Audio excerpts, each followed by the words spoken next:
الكرامة مصر التي قال عنها رسول الله صلى الله عليه وسلم أهلها في رباط إلى يوم القيامة. من يقول عن مصر أنها أمة كافرة؟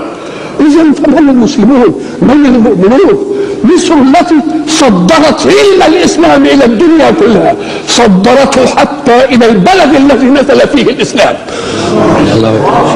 هي التي صدرت علماء الدنيا كلها علم الإسلام. أنا أقول عنها ذلك هو تحقيق العلم في أزهرها الشريف. وأما دفاع عن الإسلام فانظروا إلى التاريخ.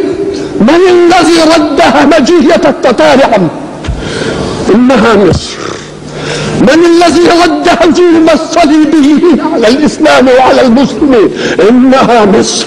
وستظل مصر دائما رغم أنف كل حاكم أو حاسد أو مستغل أو مستغل أو مدفوع من خصوم الإسلام هنا أو خارج هنا.